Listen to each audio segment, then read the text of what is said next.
What's going on, everybody? This is Brian Mazik, aka Franchise Play, and we are at the end of the NFL season. It's been a really exciting and cool regular season. Hopefully the playoffs bring us some of the same types of moments.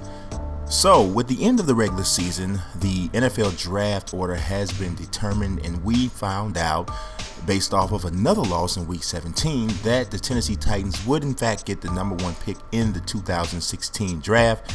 They won, so to speak, the tiebreaker against the Cleveland Browns and are going to be awarded the top pick in the draft. Now, last year, everyone knows they drafted Marcus Mariota at quarterback, and things for the most part went pretty well. Mariota had a solid season coming into week 17. I believe he had thrown for just under 3,000 yards, 2,800 yards or so, 19 touchdowns, 10 interceptions.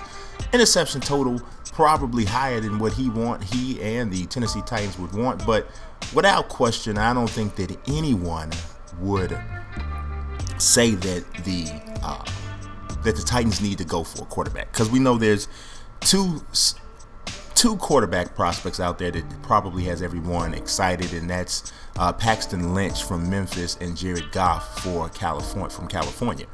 Titans don't need a quarterback, but the Titans need quite a bit of things in terms of adding pieces if they hope to put a team around Marcus Mariota that can win sometime sooner rather than later.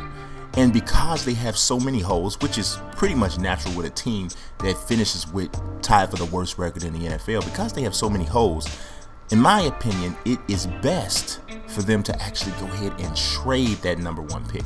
Now, there's some good prospects out there aside from Lynch and Goff. You have Joey Bosa from Ohio State, looks to be the best pass rusher in the draft, and pass rushing is always a big deal. You also have Vernon Hargreaves, the third top cornerback, unless you consider Jalen Ramsey from Florida State a cornerback, but pure cornerback with no safety appeal. Vernon Hargreaves the third is probably the top guy. And then you could go to further protect Mariota with someone like Laramie Tunsil, the big-time offensive tackle prospect at Ole Miss. Now, the Titans did draft Taylor Lewan last year, or Taylor Lewin, depending on how you pronounce it, but they drafted him last year, and they have him playing left tackle. Now, there is some belief that he is a better fit at right tackle.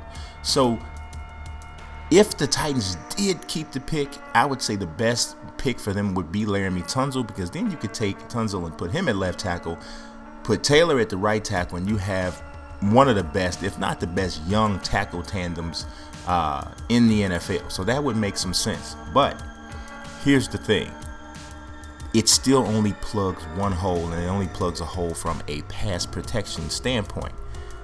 Like I said, Tennessee has far more holes than just that. So the best order of business would be to trade that pick as soon as the Titans let it be known that pick is on the market. You're going to see everybody who has a need for a big-time quarterback clamoring to move up to get that top spot, because Cleveland has the number 2 pick, and Cleveland's going to take the best quarterback, the quarterback that they grade as the best. It would be shocking if they didn't take the best quarterback. So whomever is interested in Paxton Lynch, or say for instance, they go through all of the different analysis and the scouting and so on and so forth, and one team grades Paxton Lynch over Goff, or maybe Goff is graded over Paxton Lynch. Whomever comes out to be the quarterback that it seems that everyone wants, teams are going to be in the market to move up to get that guy. I believe it's going to be Paxton Lynch. So if you're hoping to leapfrog Cleveland and get to that top spot, you got to talk to Tennessee. So then now what does that create for the Titans? That creates a bidding war for that number 1 pick. And that bidding war is going to include, more than likely, multiple draft picks to get up into that spot. If I'm the Titans, what I want to do is I want to secure multiple first-round picks, 2, more than likely, 2 first-round picks in this year's draft, and maybe one next year, and maybe a 3rd or 4th round as well, just to get into that spot. In my opinion, you accelerate the development and you accelerate the influx of talent into this team around Mariota. And here's the thing. You can still go out and get that other tackle because depending on who trades up, you may be in a position to get Ronnie Stanley from Notre Dame or Jack Conklin from Michigan State. Both guys project as starting tackles in the NFL.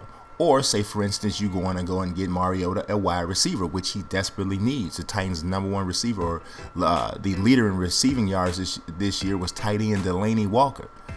The next best receiver in terms of, the top receiver at that position was Dorial Green-Beckham. Now, Dorial Green-Beckham definitely shows some flashes, and we all know he has a talent. But he needs a running mate if that passing offense is going to be as potent as it needs to be. I believe Kendall Wright at best is really a slot guy. I think if you have him in the slot and you have another big-time guy on the outside, that's really the type of offense that the Titans will need to really be effective. You can go and get Laramie Tunsil's teammate, Laquan Treadwell, and now you have a big-time receiver to put opposite Dorial Green-Beckham.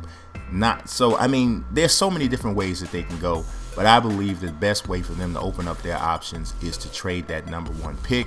Some people won't want to do that, but I think that's the best way to go, and Cleveland's not going to like it because they're going to either have to get involved in the bidding war, or they're going to probably have to take the quarterback that rated #2 on their draft board. I appreciate you watching. God bless. Peace.